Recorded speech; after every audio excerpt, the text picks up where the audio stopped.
Y'all, so it's 1 o'clock in the morning. And I was trying to sleep. You could probably hear my fan going. I like to sleep with a fan. And on my way to sleep, I turned on TikTok, which I probably shouldn't have done. And TikTok got me riled up. So that's why I'm back here making a video talking to y'all. So this whole Jess Hilarious stuff now has trickled over to T.S. Madison versus Tasha K. And it is just an ongoing saga that is so damn stupid. Couple of questions. First of all, why is this only a conversation between black trans women and black women? How come I'm not seeing white trans women and white women or white cis women having this conversation? How come I'm not seeing Asian trans women and Asian cis women having this conversation? How come I'm not seeing Hispanic trans women and Hispanic cis women having this conversation? Why is it always us that cannot seem to get along? I don't understand that. Like, where is the hate, the internalized hate coming from? Why? And am I the only one that sees that? Like, I don't see any of this happening in other communities. It's the black community. I don't understand it. That's one of my questions. My other question is, before I start talking to cis women, bio women, however you want to label yourself, let me talk to this trans girl who made this video. Girl, sit down. Sit down. What you said and what you did does nothing to help to heal, does nothing to help to mend whatever wounds or friction that may exist between cis women and trans women. You're not helping the movement, sis, by gaslighting. It's not helping. And believe it or not, we need cis women, okay? As trans women, we need the protection of cis women, the support of cis women. It is essential to your advancement to give the support that you want. And I don't understand what was the point of the video. Now, I'm not excusing what Jess Hilarious said, but Jess Hilarious wouldn't have said what she said had you not made that video. So let's talk about Jess.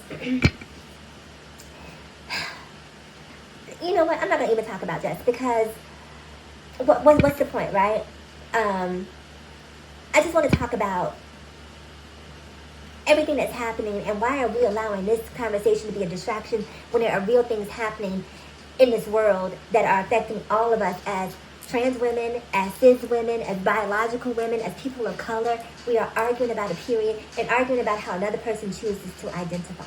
Something that has absolutely no impact on you, on your day-to-day existence. And we're arguing over this word cis. I don't understand it. Like, I hear girls call each other bro. I hear girls call each other bitch.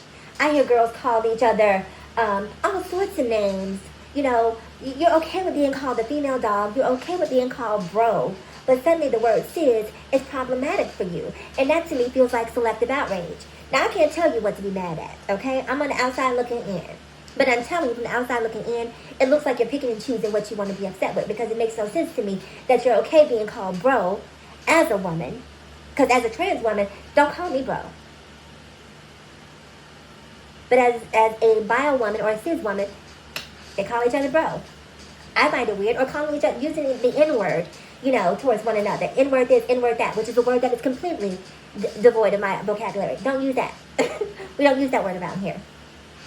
That word is null and void in my vocabulary, and people find it okay to use. But cis is somehow so offensive, like that's a call to action because we don't want to be called cis. And most of the people who are upset about the word cis have never been called cis. No one's going up to you when you're at McDonald's and saying, excuse me, can I help the cis woman standing in line? Like, that doesn't happen in the real world. The only time the term cis is used when it's around with conversation centered around gender identity, and when you're trying to make the distinction between a trans woman and a natural or biological woman, it's semantics. You can say natural, you can say biological, you can say cis, but you can't choose my vocabulary for me. Okay? Cis is a synonym for real. Cis is a synonym for biological. Okay? It's a synonym. That's all it is. And so it's like getting mad at me for saying automobile instead of car, right? It's the same thing. You don't want me to say, you want me to say car, not automobile. They're the same thing. They're just two different words. So here we are having this conversation, in my opinion, that's much ado about nothing. And if you are a cis woman and you have an intelligent point of view that you want to contribute to this conversation, please, I welcome.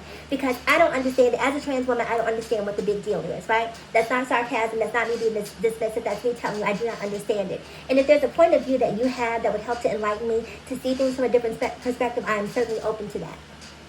But what I'm trying to get you to understand is that if I say cis, it's really just a synonym for what you want yourself described as. Biological, natural, however you choose to label yourself.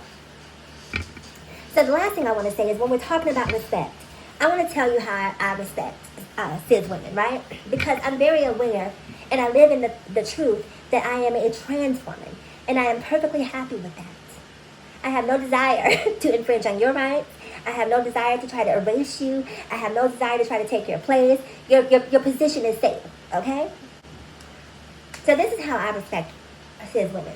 So as a trans woman, gay men don't talk to me. And I know that's a whole other conversation that's mind-blowing because any man in your mind that talks to trans women has to be gay. But I'm telling you, okay? The same men that are attracted to you are the same men that are attracted to me. Gay men don't want this. Gay men don't want this. Gay men don't want this. Gay men don't want soft, okay? They're not attracted to this. Heterosexual men are attracted to me. And very often, because I am trans, right? And I'm very open about that in my regular life, especially when I'm dating someone, I'm trans.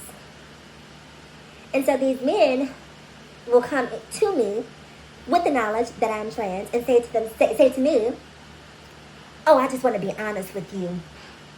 I got a girl. I got a wife. I'm married. And my response has always been, well, baby, don't be honest with me. Be honest with her, okay?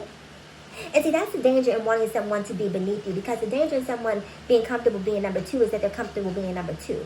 Because a girl with no self-esteem, a girl with no self-worth, a girl with no self-value would say, okay, sure, I'm okay with being number two. You could have me and you could have her. I won't tell. I won't say a word. I'm fine with that. But when you have a trans woman who knows her power, who knows her worth, who knows that she deserves to be loved, just like everyone else on this earth deserves to be loved, a man coming to her telling her to play number two is not even a conversation that can be had. So when we're talking about this conversation around transphobia, I want cis women to understand why I do not make you accountable for men being dishonest. I need you to understand that the hate and the rhetoric that is being spewed, men are hearing that, and the men who are trans attracted, the men who are bisexual, who may not be openly so, are out there being quiet and being DL and having everybody, right? Sitting there listening to you talk and probably even chiming in on the homophobia, but on the Jack app as they're being homophobic with you, trying to set up something for the night when you go to sleep. So I'm just saying that hate has repercussions that I don't think a lot of women have even considered. Hate speech has repercussions because I'm trying to tell you, as your trans sister, the men that you like the girls. I'm not saying everyone, okay? Because there are definitely men out there that would absolutely draw the line and say, nope, I'm not crossing that line. I see a trans woman, she's attractive, but I know she's trans. Can't have anything to do with it. But there are some, a lot, a substantial amount, that say, cool. I don't care. You can't get pregnant. You probably have a high sex drive. You know, you're probably into some kinky stuff that my girl won't do. And so they're going to come and looking for trans. I'm just saying. It's better to just allow people to live and be open and honest about who they are and understand that who I am does not affect how you live.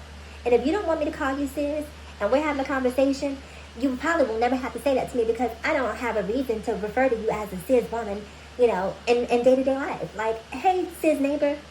Hey, cis co-worker. It just doesn't work that way. So anyway, you guys, comment below because I'm curious to know what you have to think. I had a... Girl, they be really listening. And I'll talk to you guys again in the next video. Bye.